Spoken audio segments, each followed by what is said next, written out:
Shalom, salam sejahtera untuk kita semua. Kembali saat ini kita akan mendengarkan bacaan Alkitab dalam kitab Keluaran pasal 36. Mari kita berdoa. Bapa yang penuh kasih, Bapa yang kami puji dan muliakan selalu, kiranya saat ini Engkau kembali menuntun kami melalui kuasa Roh Kudus-Mu, sehingga apa yang kami dengarkan dapat membawa kehidupan kami hari ini untuk mengerti maksud Tuhan dan berserah kepadamu selalu.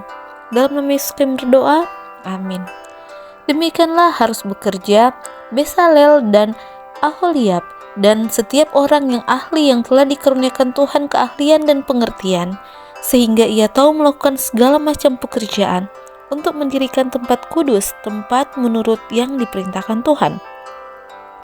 Lalu Musa memanggil Besalel dan Aholiab dan setiap orang yang ahli yang dalam hatinya telah ditanam Tuhan keahlian, setiap orang yang tergerak hatinya untuk datang melakukan pekerjaan itu. Mereka menerima daripada Musa seluruh persembahan khusus yang telah dibawa oleh orang Israel untuk melaksanakan pekerjaan mendirikan tempat kudus. Tetapi orang Israel masih terus membawa pemberian sukarela kepada Musa tiap-tiap pagi, dan segala orang ahli yang melakukan seluruh pekerjaan untuk tempat kudus itu datanglah masing-masing dari pekerjaan yang dilakukannya dan berkata kepada Musa, rakyat membawa lebih banyak dari yang diperlukan untuk mengerjakan pekerjaan yang diperintahkan Tuhan untuk dilakukan. Lalu Musa memerintahkan supaya dimaklumkan di mana di perkemahan itu demikian. Tidak usah lagi ada orang laki-laki atau perempuan yang membuat suatu menjadi persembahan khusus bagi tempat kudus. Demikianlah rakyat itu dicegah membawa persembahan lagi, sebab bahan yang diperlukan mereka telah cukup untuk melakukan segala pekerjaan itu, bahkan berlebihan. Membuat kemah suci.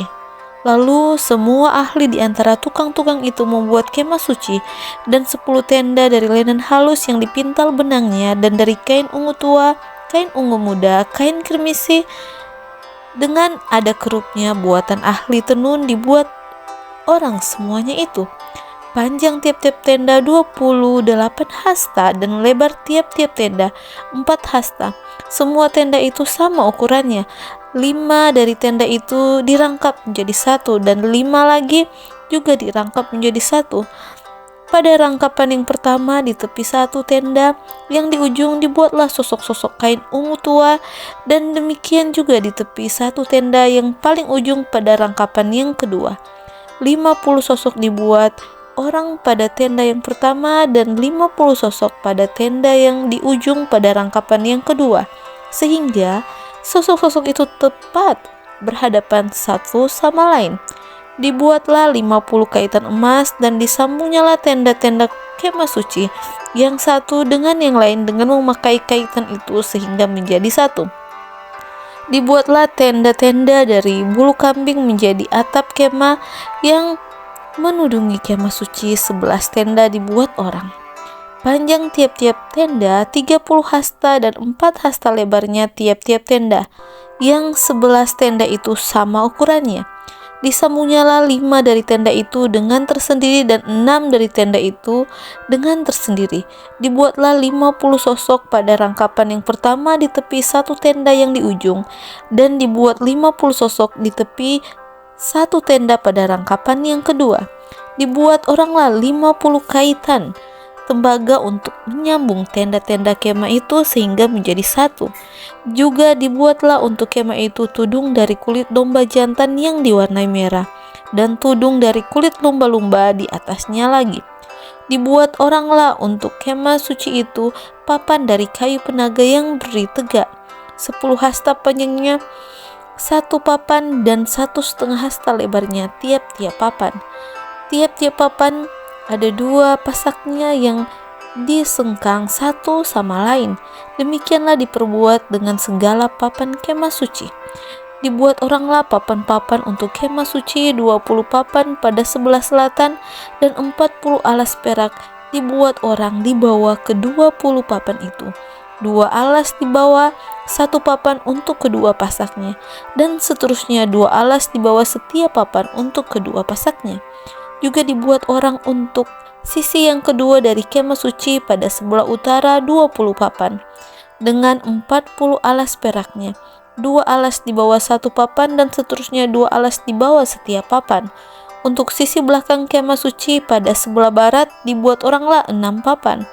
2 papan dibuat orang untuk sudut kemah suci di sisi belakang. Kedua papan itu kembar pasaknya di sebelah bawah, dan seperti itu juga kembar pasaknya di sebelah atas. Di dekat gelang yang satu itu demikianlah dibuat orang dengan kedua papan yang untuk kedua sudutnya itu. Jadi ada 8 papan dengan alas peraknya, 16 alas, 22 alas di bawah satu papan. Dibuatlah juga kayu lintang dari kayu penaga, 5 untuk papan-papan pada sisi yang satu dari kemah suci, 5 kayu lintang untuk papan-papan pada sisi yang kedua dari kemah suci, dan 5 kayu lintang untuk papan-papan kemah suci yang merupakan sisi belakangnya pada sebelah barat. Dibuat oranglah kayu lintang yang di tengah menjadi melintang terus di tengah-tengah papan itu dari ujung ke ujung. Papan-papan itu disalut dengan emas. Gelang-gelang itu dibuat dari emas sebagai tempat memasukkan kayu-kayu lintang itu, dan kayu-kayu lintang itu disalut dengan emas. Dibuatlah tabir itu dari kain ungu tua, kain ungu muda, kain kirmisi, dan lenan halus yang dipintal benangnya. Dibuat dengan ada kerupnya, buatan ahli tenun. Dibuat oranglah untuk itu 4 tiang dari kayu penaga, dan disalutlah itu dengan emas, dengan ada kaitannya dari emas. Lalu dituanglah 4 alas perak untuk tiang itu. Juga dibuat oranglah tirai untuk pintu kemah itu dari kain ungu tua, kain ungu muda, kain kirmisi, dan lenan halus yang dipintal benangnya, tenunan yang berwarna-warna.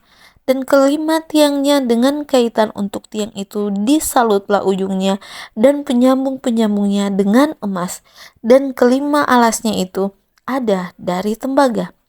Demikianlah bacaan Alkitab kita pada hari ini, di mana Tuhan bisa memberikan karunia keahlian dan pengertian bagi setiap orang untuk melakukan pekerjaan yang Tuhan tentukan. Apapun keahlian kita hari ini, apapun kesanggupan kita bawa kepada Tuhan, kiranya Tuhan memberkati sehingga dalam perencanaan kita, aktivitas yang akan kita lakukan berkenan di hadapannya. Tuhan Yesus memberkati.